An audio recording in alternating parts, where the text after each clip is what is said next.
Hey everyone, welcome to r/Tales from Tech Support, where we get to have a little chuckle at the technologically disadvantaged, like me. I'm Uncle Reddit, and have I got a story for you. You need internet for it to work. So a few years ago I was working as a tech support for a security system company, and this was one of the many interesting encounters with customers that I've had. Me equals me, C equals customer. Me, tech support, this is me, how can I help? Thick southern accent, customer. Yes, I was just looking to get help with setting up my cameras. Me, I would definitely be happy to help. First, you're going to need to go to the camera and press and hold the WPS button until the LED is flashing blue. Customer, okay, the little light's flashing. Me, okay, now I need you to go to your router and press and hold the WAS button for 3 seconds. Customer, my what? Me, your router, it's the box for your internet. Customer, but I ordered the Wi-Fi. Me, I'm sorry? I ordered the Wi-Fi. This system was supposed to have Wi-Fi. Facepalm. Yes, the system is Wi-Fi capable, but you need to have internet for it to work. But it's supposed to have Wi-Fi. That's what I paid for. Now this goes back and forth like this for a few minutes. Okay, ma'am, you'll need to get internet for the cameras to work. Customer, then I just want to send them back. Sure thing. I'll mail you a return label and you can send them back in the same box. Customer, and can you cancel that Wi-Fi? Me, facepalm again. Yeah, I'll cancel the Wi-Fi. Thank you. Click.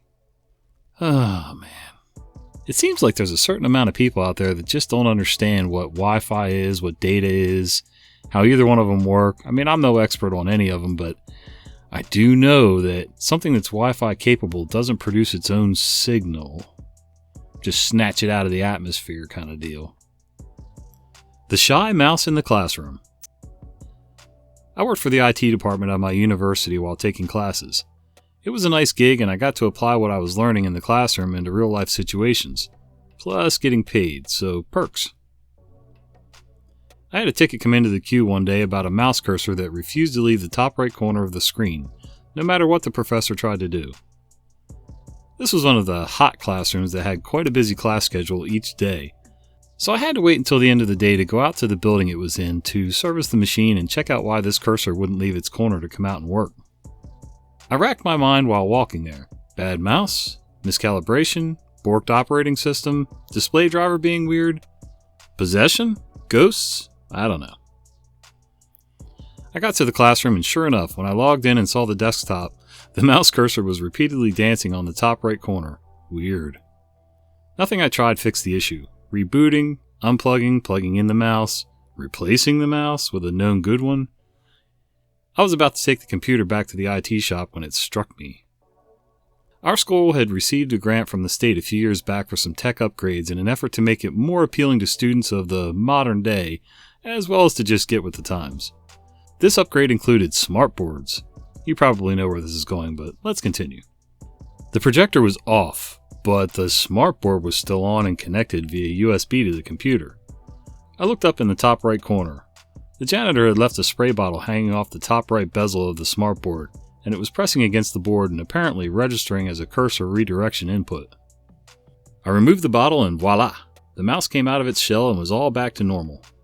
I took the bottle to the supply closet, stopped by the ticket reporting professor's office to inform them of the good news. They got a good laugh out of it, as even they hadn't thought to look up a bit to spot the bottle, and hit it back to close the ticket.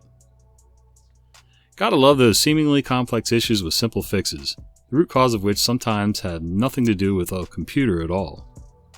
Yeah, I find in most cases, whether it's tech, automotive, carpentry related, even my retail business, most of the time the solution is a really, really easy, simple fix, and it's something stupid that you wouldn't even think to look for. If you call your phone number from your phone... I'm a junior sysadmin for a small hospital in the middle of nowhere. I spend at least half of my day showing people how to copy links and paste them into browsers and telling people, if you open 40 emails, 3 large Excel sheets, and 2 50-page Word docs all at one time, your computer will crash. Today was a new low. User: I want to test to see if my extension is working, but whenever I call my extension, it doesn't ring through. I keep getting my voicemail. Me, are you calling from your extension or an outside phone? My extension. It took me a moment to comprehend what he just said and figure out a way to tell him what was going on without telling him he was a freaking idiot. Me, what happens if you call your house phone number from your house phone? I get voicemail. It still didn't seem to connect for him. Me, what happens if you call your cell phone number from your cell phone? User, I get my voicemail. I paused for a moment, waiting for that light bulb moment. User, oh God, I'm such an idiot. Sorry. I'll try calling my extension from my cell phone. Have a good day. That was very kind of you, OP, to be gentle like that and kind of drop hints and ask leading questions. Sometimes it takes a little bit of jogging like that to get us to realize that we are our own problem. Core i7 laptop turns into a Core i3 after repair.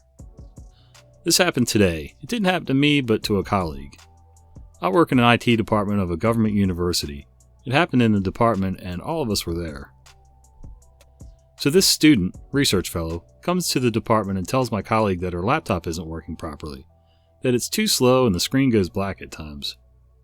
He's a technical assistant, and as per his job, he starts the basic troubleshooting procedure. He checks the system for malware and updates. Next, he would have performed a disk cleanup, but in between, she interferes and asks him if he could instead provide her with a replacement. The laptops are provided to students from the laptop bank. Upon her insisting, before providing her with a replacement, he needs to make sure that there's a problem with the system. The computer didn't reboot when he was using it, so the screen going black can be a graphic driver issue. So he copies the correct graphic driver file from our local FTP server and installs it. But the driver didn't install. He tries again, and it fails again. This time he reads the error message, which said the driver isn't compatible with this system. At this point, he was confused. So he thought he'll update the driver online by opening the device manager. He usually opens the device manager by going to My PC, Properties, Device Manager, and good for him that he took this route.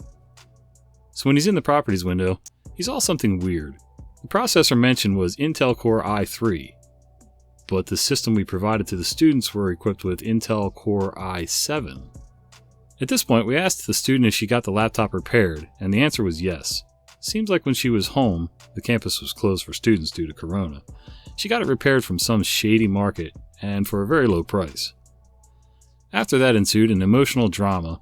We told her straightforward that this won't work because the laptop wasn't her property and she should have contacted the IT department.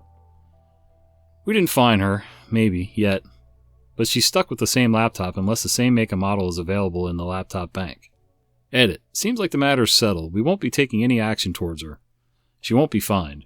My colleague even installed a fresh copy of Windows on her system and installed all the necessary drivers and software she might need.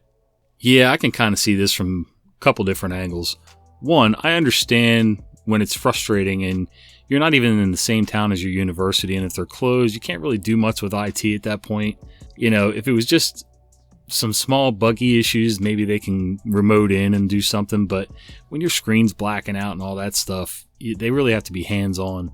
And if you need your laptop to work, I can kind of see seeing a repair person outside of the college, unless, like they said, it's their policy maybe to not have anybody else but their IT department work on it. I don't know. But I can also see the university's stance that, you know, you can't have people outside of our department work on it because you don't know when they're going to do shady stuff like this guy did and swap out processors. So, yeah, always a good idea to call IT first, I guess. There's a ghost. I'm an IT professional and work for a major university in the southeastern United States. I'm a one-man show for 2 sites with about 90 employees and 100 students. If it's got a plug on the user side of the wall, I get a call. I'm 5 hours away from the mothership. We do things a bit different because the university doesn't pay for every bell, whistle, or need out here. The faculty have to pay for things out of their own budget. That's generated through grants and small-ish stipend for discretionary use. If it ain't in a grant, you have to find another way to pay for it. One of my senior faculty killed some keys on her very old ergonomic split keyboard. It was old, used up, and needed to be replaced. It's a non-inlaid 10-key keyboard that has an ergonomic mouse. Replacement for the keyboard with a new separate 10 key was $75. Add a new mouse and it was $140. This of course meant that they're going to save the $65 and just go with the keyboard and 10 key. Cool, I'm sure you're aware this means using 2 dongles because the maker can't imagine allowing all their devices to talk to one. I swapped out the keyboard, placed a new 10 key, added the new dongle, and went about my day. A week later, the professor comes to me that there's a ghost in her office. The keyboard just randomly types or deletes characters. Cursor walks up the screen. Just random stuff. Even happened when she was on a remote connection.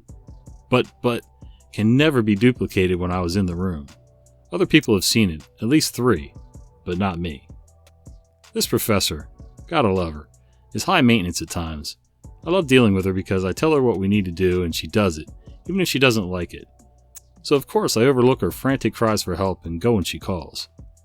I have the utmost respect for her. She's at the top level of her field, but trusts the least educated person in the room when he tells her something, because that's your thing. Finally, she couldn't take it anymore. Random stuff, when I wasn't there. Remember, 2 sites. She recorded it with her phone, sent me the recording, and went to lunch. I happened to be coming on site when she sent the recording. We met in the parking lot, and I could tell that she was upset by the look in her eyes. I promised I'd go find the issue, or I'd replace all the equipment on her desk. I went in. She's still logged on. Locked offices, so it's okay. I get to work, watch her video. Holy crap! I can duplicate it. I stand up to check it, and the issue stops. I sit back down. As soon as I touch the keyboard, it starts again. I stand, it stops. I sit, it starts. I stand, it keeps going. She's got an adjustable tabletop standing desk. She uses it religiously, except when other people are in the room because she's taller than 100% of our staff, so she sits to be on eye level with them. I go to my office 4 doors away and grab my toolkit since I'm convinced it's stuck caps. Then I see it, her old keyboard. It's on my desk with an inventory notebook laying on top of it. I moved the notebook, flipped the keyboard over, pulled the batteries, and left the carcass laying. Went back to her office and the ghost was gone. From wall to wall, our offices are 48 feet apart. Her computer's on the southwestern wall, my desk is on the northeastern wall. Her old keyboard was 2 feet in. 2 dongles. When she stood, her body blocked the signal from the old keyboard 40 feet away. When she sat, it let the signal in. When I'm in the room, she never sits because we're almost the same height. And she steps aside and lets me drive when there's an issue. There was a ghost. It was me, and my inventory notebook laying on her old keyboard all along. That's amazing that you even found that you even realized what was going on when you got back to your desk. That's funny. I've never had a wireless anything reach that far. Keyboard, mouse, through walls, that is. I mean, in one big room, I've had a wireless mouse that I used for presentations that I would use to advance slides and things from 30, 40 feet away, and it was fine. But, never through walls and stuff. That's amazing. Can you convert a PDF to Word document for me? After the basics of getting the customer name, the school, and the machine details, which she couldn't provide, you can do this yourself by finding the PDF in Downloads, highlighting the doc by clicking onto it and right-clicking, and use the Open with Word option. Then you can save it as a Word doc. Customer: oh, can't you remote in and do that for me? I'm in the middle of something. Our services are for technical issues like if you have no option to open with or it comes up with an error when you try to do this. This is a relatively easy task and takes only a couple seconds. Getting remote set up on your machine would actually take longer, as you said you didn't understand how to provide your machine name. Oh, never mind, I'll log a ticket. Feel free. I'll provide written instructions to you so you can convert PDFs to Word. Customer: no, so you convert it and send it back. We have currently 3 schools down due to a power outage. It'll take a while for one of us to respond to a low priority ticket. It'll be quicker if you follow my instructions. In addition, as I explained, this is not a technology fault for us to fix. The standard protocol is to send you written instructions. Anybody that gets the ticket will do that. Customer: I thought you were here to assist us with our job. Never mind. Bye-bye, the administrator who can't do basic tasks.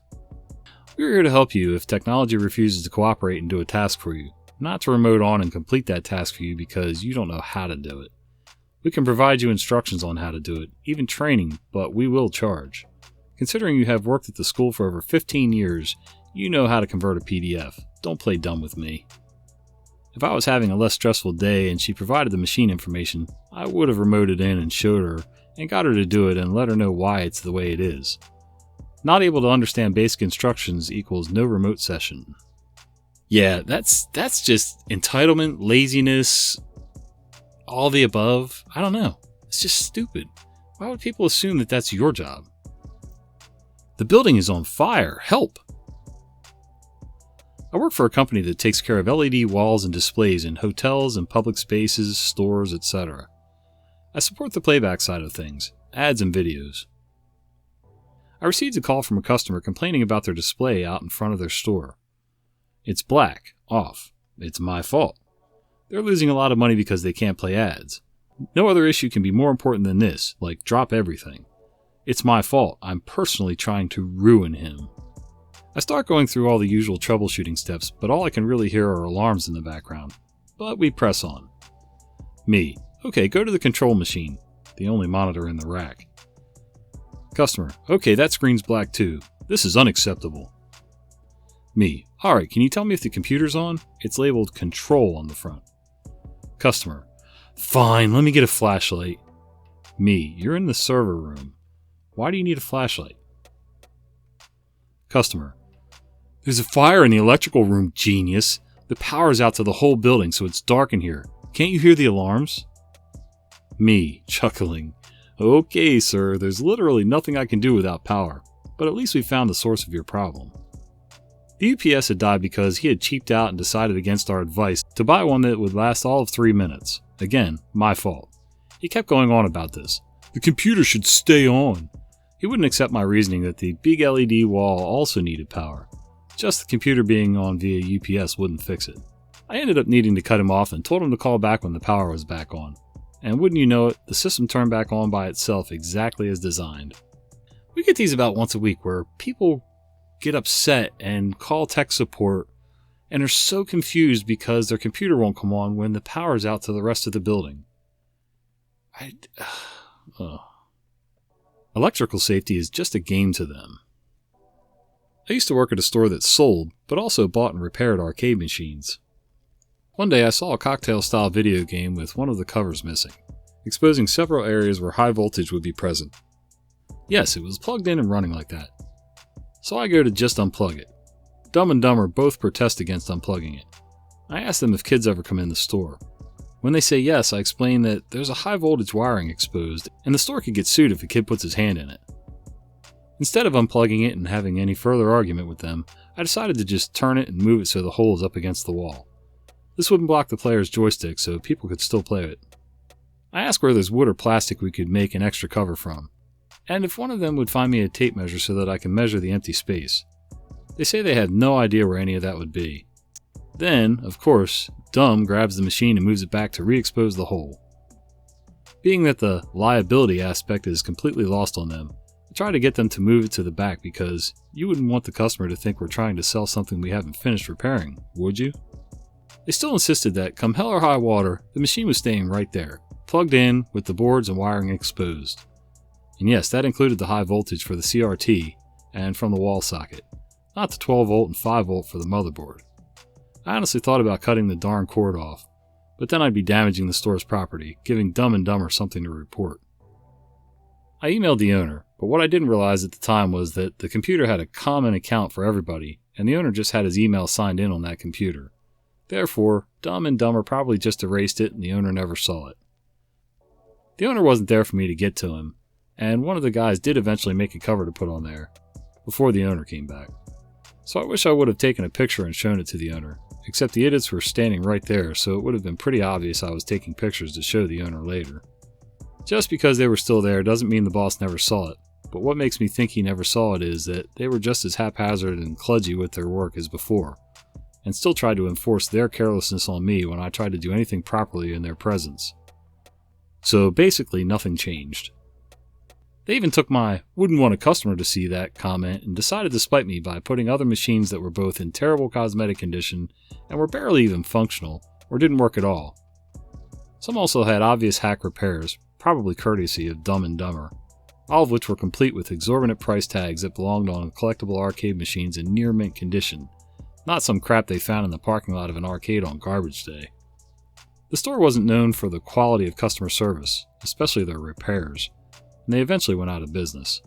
I mean, listen, I've had to do repairs in the past where I've had to make parts, and, it's obvious that they're not original, but you try to make them look as neat as possible and things like that. But yeah, these machines are probably collectibles, or are supposed to be collectibles, and if you just start doing weird hack repairs, not soldering wires or whatever, yeah, that's just bad craftsmanship there. Poor work ethic.